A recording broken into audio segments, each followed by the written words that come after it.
I'm gonna go ahead and put this video up. I'm sorry we didn't do a lot of video this week. We didn't cut that much timber.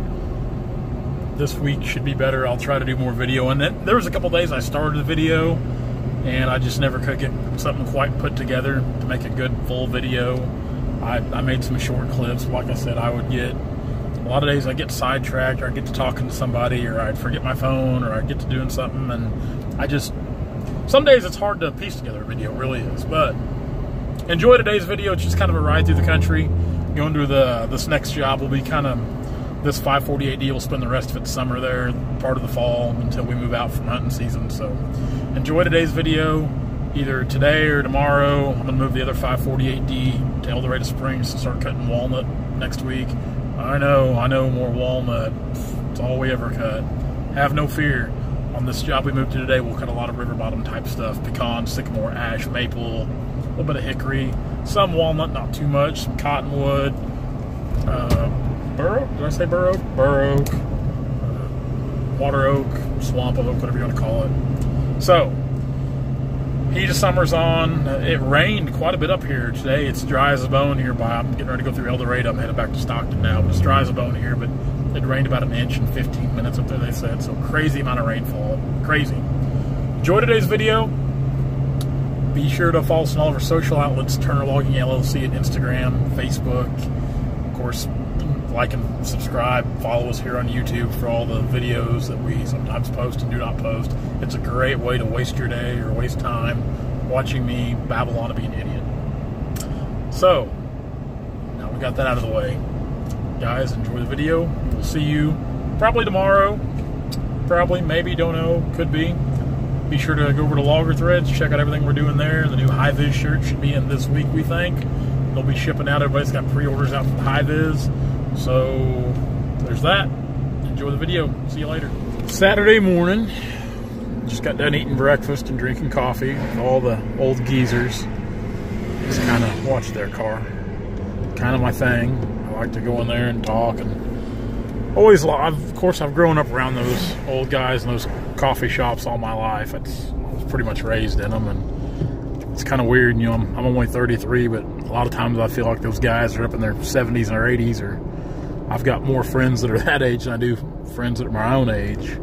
But I've known those guys all my life, and you know, every year, slowly, it's like you watch them kind of pass and fade on. But so you try to kind of enjoy them while you can, you know. And I do. I enjoy getting to go in there and talk to them. But today, we're going to move this 548D up to this big river bottom job.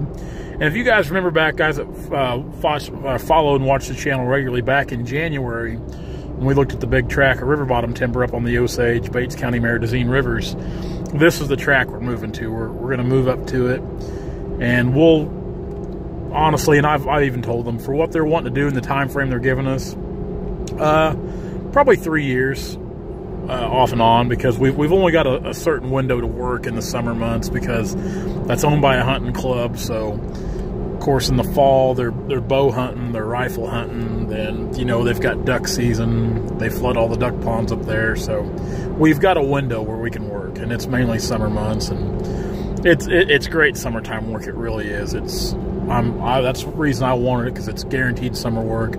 What I'll do is I'll just leave a skidder there. I will leave a skidder there, and we'll still cut walnut, cut these little jobs of walnut. But my plan is to go up there, try to go up there every evening and cut till dark. Or that's just water in the trees there.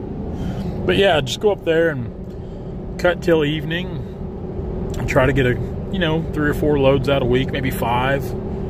Just whatever I can do here in the heat of summer. But it's a really pretty country. I'm excited to be working up there. Anytime I get to work on the rivers, I'm extremely happy. That's always kind of my happy place, either the rivers or the rolling hills. I'm happy in both of those places.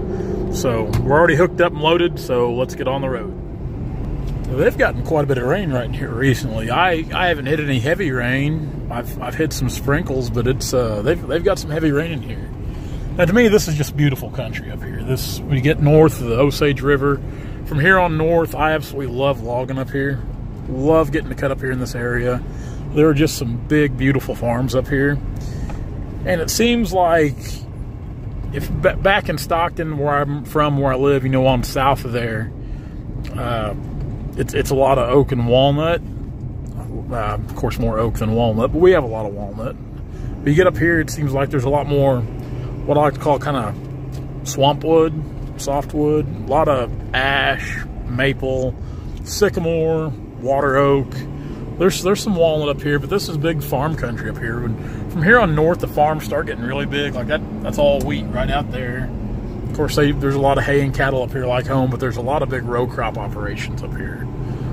And you get over here, of course, the river is just south of us here, a couple miles, the Osage, the big river. And there's a lot of pecan groves. It's a big wheat field there. There's real big fields, big row crop. And they get bigger from here on north. I mean, from here on north, there's a lot of row crop. Prairie City, we don't want to go to Prairie City. We might go back through Prairie City, but we don't want to go there now. A bug. Some fescue, grass, hay, whatever you want to call it. It's been planted beans right there recently. Oh, one-lane bridge. I think we'll just go ahead and charge across this one-lane bridge. Maybe this guy didn't get the memo. We're loaded. What an idiot. Yep, don't care to run you off the road. That's it doesn't so much worry me when I'm pulling a load because I don't get in any big hurry. I don't. I just kind of ease through places, you know, about 50 mile an hour on these old back roads, not my top speed. Most of the time it's 40, 45, because I like to kind of look and see the country too, but it's people like that like, hey, here comes a big load.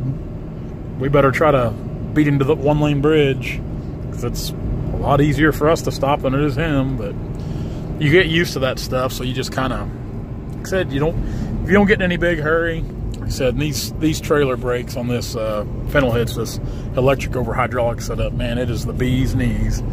These things stop so good. Of course, a lot of times I'll run with my engine brake on my truck. I'm not running it now because I get tired of the constant shifting, but like I said, we're not in a big hurry.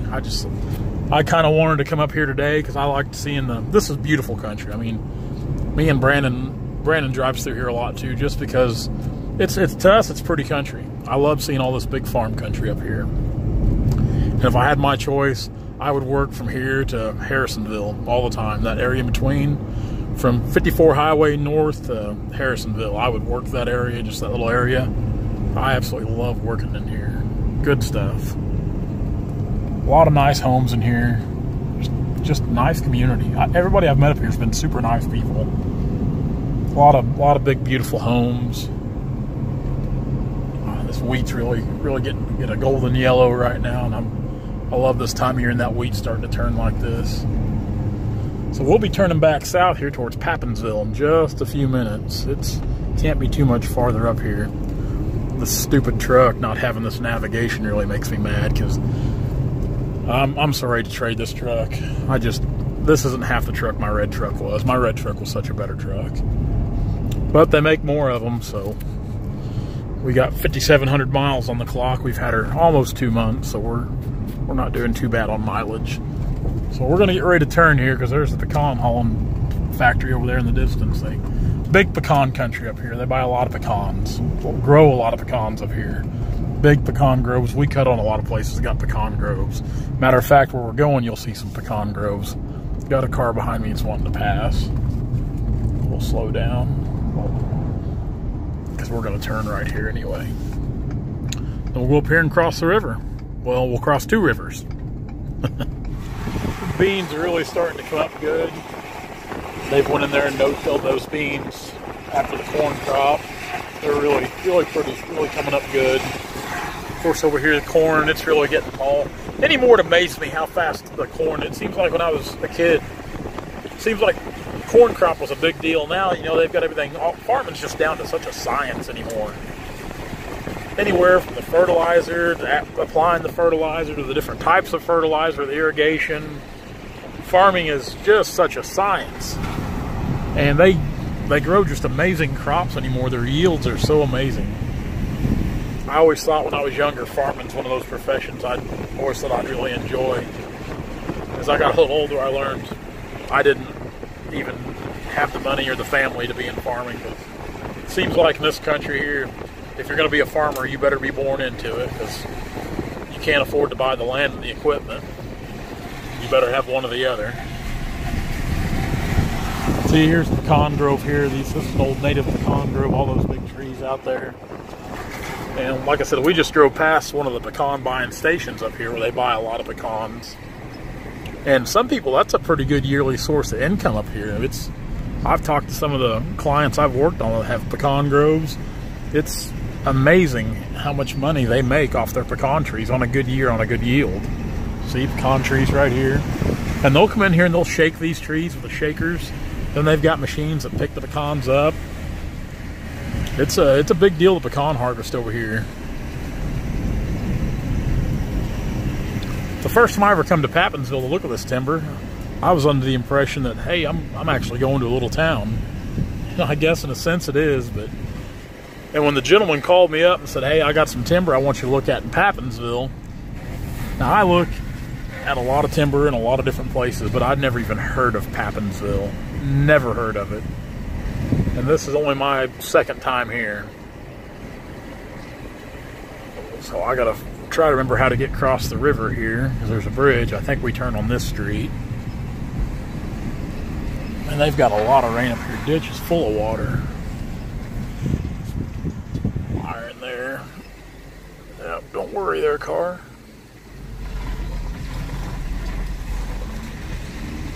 Make the turn here. Big town of Papinsville. It's a neat little place, I'll say that. The landowner just called me, or one of the landowners. This is a partnership.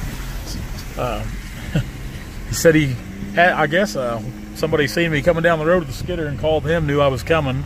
Gotta love that about a small town. This is a big pecan grove here, big pecan grove. And a lot of this areas like this up here, just pecan grove after pecan grove after pecan grove, hundreds and thousands of trees, and some of these are pretty good sized trees.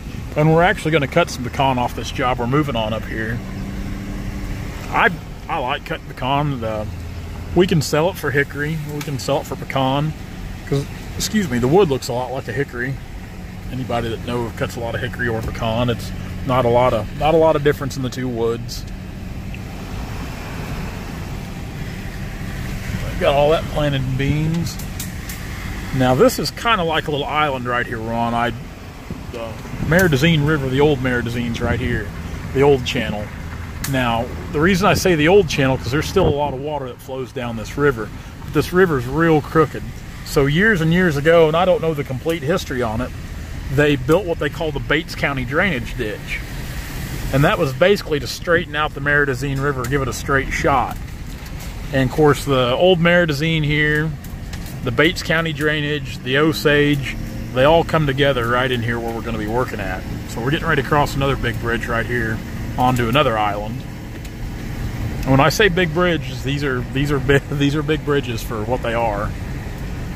But this is all a flood area. I mean, all this floods up through here. It gets, on a wet year, this gets crazy up here. It gets wild. Of course, there's a lot of boat ramps, people that go fishing. There's a lot of catfishing up here on the Osage River. A lot of fishing, duck hunting, trapping. Boy there, he's probably doing a little fishing. Got a good ramp right there to put in.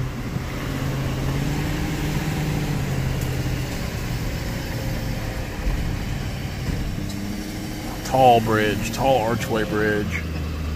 And this is the Osage here. And it's big here, but it's not as big as it gets. Big steep banks. Like, no. I'm telling you wrong. This is Bates County Drainage. This is Bates County Drainage. Osage is over here. I've told you wrong. I've told you wrong.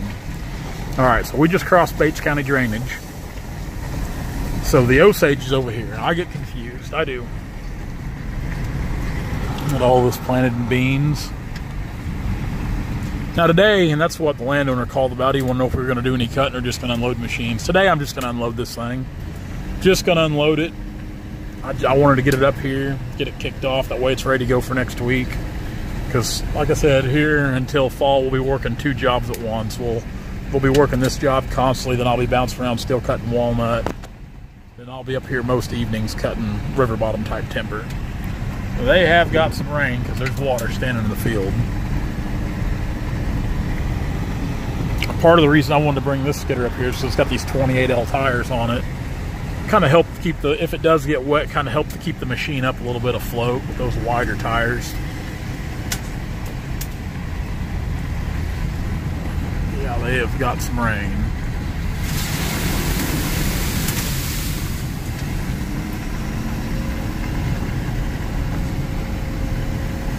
And all this up in here is privately owned hunting clubs. This, I mean, this is a county road, but it might as well be a private road. That might as well be a private bridge. Private hunting club, private hunting club.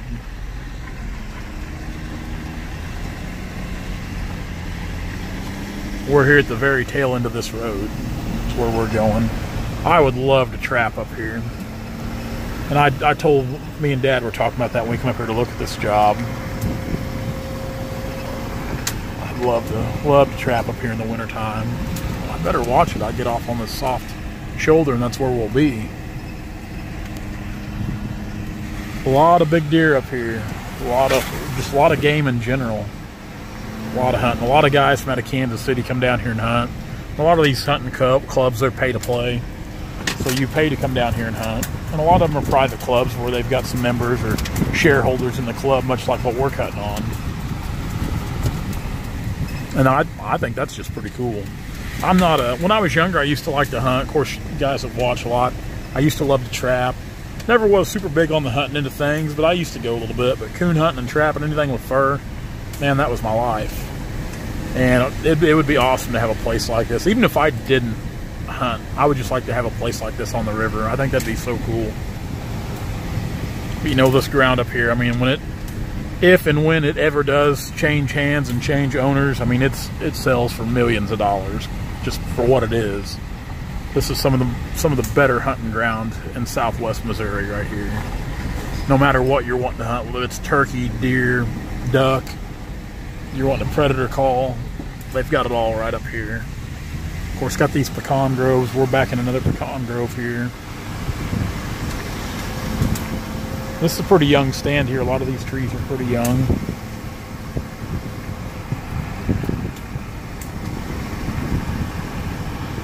Big river bottom. Well, that's not good. Looks like we got something blocking the road. They've had some wind or lightning. Well, I guess we'll unload right here. This is not where we were wanting to unload. Huh. Loggers to the rescue.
cross into Pappensville. The old iron bridge is still there. Of course, they've got the new concrete bridge here too.